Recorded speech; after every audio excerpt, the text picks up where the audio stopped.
underline. Omong dikit tapi nyelekit. Bersama Om Bob. Temukan di channel YouTube Om Bob Indonesia. Om Bob, melanjutkan perbincangan kita pada saat itu mengenai keluh kesah Presiden Joko Widodo yang telah kehilangan 165 triliun devisa karena banyaknya warga negara Indonesia yang berobat ke luar negeri. Bagaimana Om Bob menggarisbawahi masalah ini? Kita lanjutkan, ini tulisan dari Ilyas Subiakto ya, orang Surabaya yang menulis surat terbuka kepada Presiden kita. Ya. Dan dia mengatakan bahwa kalau kita melihat rumah sakit di Penang itu ada yang namanya Island Hospital, ada yang namanya Adventist, ini rumah sakit yang terkenal lah ya, juga Lam Hua I itu terkenal juga. Kalau lihat bangunannya rumah sakit itu ya sepertinya kalau Jakarta atau Surabaya itu ya hampir sama lah bangunannya ya. Tetapi hasilnya lain. Dia mengatakan kalau 3 rumah sakit ini ya pasti isinya 95% itu dari Indonesia. Ya. Jadi kalau ditanya orang Indonesia yang ke sana, kenapa kok berobat ke Penang? Selalu jawabnya bahwa maaf. Ini agak nggak enak sama dokter-dokter di Indonesia, tapi yang namanya kritik kan harus bisa diterima agar untuk bisa menjadi lebih baik lah. Nah, kata-katanya mereka itu mengatakan penanganan dokter di Indonesia itu semena-mena. Maaf, tapi ya tidak semua dokter ya, dokter yang baik ada ya. Dan harganya itu menyekek leher katanya, gitu.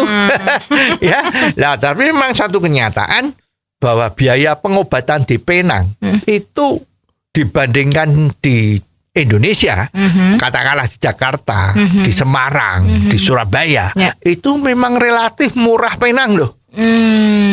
Bagaimana dengan harga obatnya sendiri Om Bob? Harga obatnya sami mawon. Ya, rumah sakit di Penang itu dia tidak mewajibkan kalau pasien itu harus beli obat di rumah sakitnya.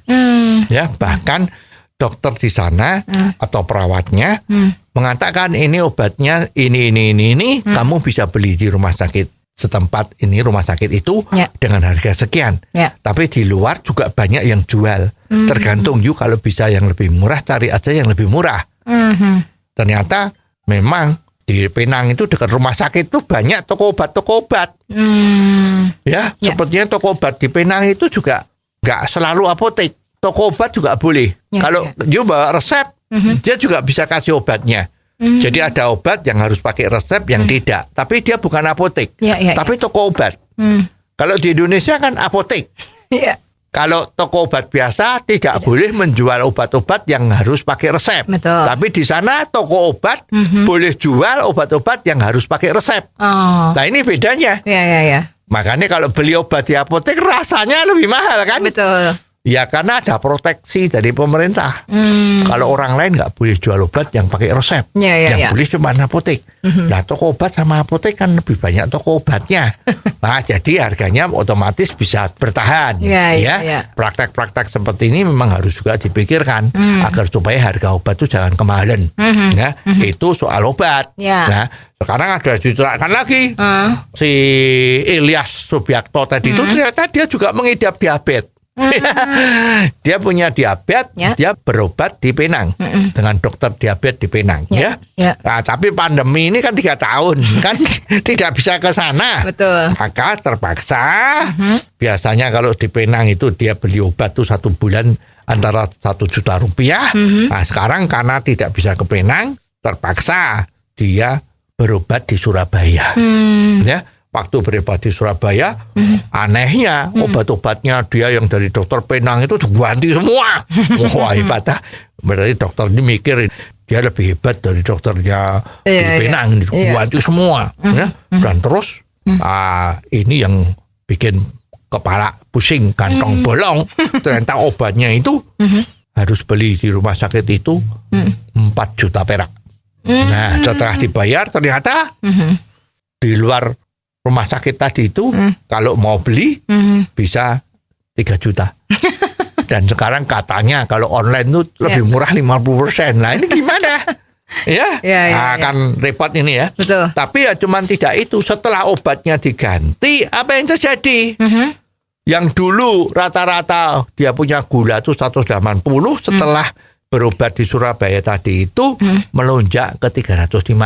Ini kan sudah tingkat yang bahaya. Ya, dan juga ini sangat teknis ya. Kreatininnya yang dulu 1,2 sekarang jadi 2,7. Padahal batas ambangnya itu kan 1 ya. Terus juga seperti itu. HbA1c-nya yang dulu waktu berobat di Penang 7,6, sekarang setelah ini menjadi 10,6. Wah, ini dia jadi panik. Rasanya ya dia akan jadi repot ini ya. Ini menjadikan promosi yang jelek untuk Surabaya. Tapi ya perlu kita ketahui bahwa masalah gula sewaktu tinggi atau kreatininnya atau HbA1c itu adalah lifestyle ya. Jadi ini memang susah. Ya ini nggak fair kalau ngomong gara-gara di Surabaya ini jadi seperti ini, itu nggak fair ya. Tetapi kalau obatnya diganti dengan harga yang lebih mahal itu juga memang perlu dipertanyakan. Om Bob, karena waktunya sudah habis, nanti kita akan lanjutkan lagi di perbincangan kita selanjutnya.